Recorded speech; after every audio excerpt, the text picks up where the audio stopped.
Good morning. Praise the Lord. Blessing for Nation Ministry થી હું આપનો ભાઈ સાહેબ ક્રિશ્ચન ઈશ્વર પિતાએ આજે આપણને આપેલા આજના એક નવા સુંદર દિવસે આપને પ્રભુ ઈસુ ખ્રિસ્તના નામમાં પ્રેમી સલામ પાઠવું છું. આજે આપણે પવિત્ર શાસ્ત્ર બાઇબલમાંથી ઈશ્વરના આ પવિત્ર વચન પર મનન કરીશું.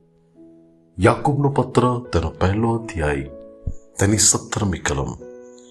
ત્યાં પ્રભુના વચનમાં લખ્યું છે, દરેક ઉત્તમ દાન તથા દરેક સંપૂર્ણ દાન ઉપરથી હોય છે અને પ્રકાશોના પિતા જેમનામાં વિકાર થતો નથી તેમજ જેમનામાં ફરવાથી પડતો પડછાયો પણ નથી તેમની પાસેથી ઉતરે છે. हिंदी अनुवाद कैसे?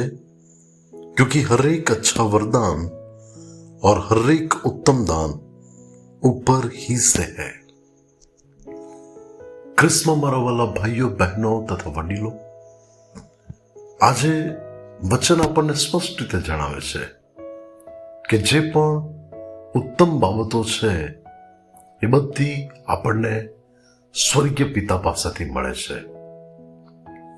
કારણ કે પરમેશ્વર એ પોતે એક ઉત્તમ પરમેશ્વર છે, એક ઉત્તમ પિતા છે, એક ઉત્તમ ઘેટા પાળક છે કે જે જાણે છે કે તેમના બાળકોને માટે શું સારું અને શું ઉત્તમ છે કે જે મારે તેમને આપવું જોઈએ. આપણા જીવનમાં આજે આપણી પાસે જે પણ આશીર્વાદો છે એ બધા આશીર્વાદો આપણને તેમના તરફથી મળ્યા છે. આપણે આપણા જીવનમાં જે પણ ઉત્તમ પરિણામો પ્રાપ્ત કર્યા છે તો એ ઉત્તમ પરિણામો મારા અને તમારા મહેનતના કારણે નથી. એ ઉત્તમ પરિણામો આપણે પોતાના સામર્થ્યથી મેળવ્યા નથી, પરંતુ એ બધી બાબતો આપણને આપણા સ્વર્ગીય પિતા પાસેથી મળી છે. અને એટલા માટે તો લખ્યું છે ભલાઓ કે ઉત્તમ વાનાથી તે તારા મુખને તૃપ્ત કરે છે. વચનમાં ભજનકાર એવું કહે છે કે તમે આશીર્વાદો લઈને મારી સામે આવો છો. એટલે કે આશીર્વાદનું જે ઝરણું છે એ તો આપણા પિતા તરફથી આવે છે. ઘણા બધા લોકો પોતાની સફળતાનો શ્રેય કે તેમને મળનારી જે પણ ઉત્તમ બાબતો હોય છે એ બધી બાબતોની ક્રેડિટ તેઓ ઘણી બધી વાર પોતાને અથવા તો પછી બીજાને આપતા હોય છે. પરંતુ સર્વ માન, સર્વ મહિમા અને સર્વ ગૌરવ આપણા સ્વર્ગીય પિતાને હોય કે જે પિતા આપણા માંગ્યા અને આપણા કલ્પ્યા કરતા વિશેષ છે આપણા માટે કરે છે. અને વાલાઓ, બાઇબલની અંદર પાઉલ પ્રેરિત એવું કહે છે કે હું જે કંઈ છું તે સર્વ તેમની કૃપાથી છું. ખ્રિસ્તમાં મારા વાલા પરમેશ્વરના લોકો, આપણા જીવનની અંદર આપણને મળનારી જે પણ ઉત્તમ બાબતો છે એ બધી બાબતો આપણે હૃદયમાં ઠસાવી લેવું જોઈએ કે આપણા ઈશ્વર પિતા પાસેથી મળે છે.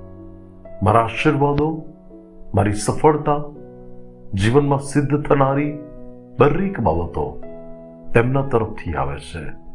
અને એટલા માટે મારે હંમેશા આપણા ઈશ્વર પિતાના નામને મારા જીવનની અંદર દરેક ક્ષેત્રમાં મારે તેમને ઊંચા કરવા જોઈએ. એ બહુ જ મહત્વનું છે.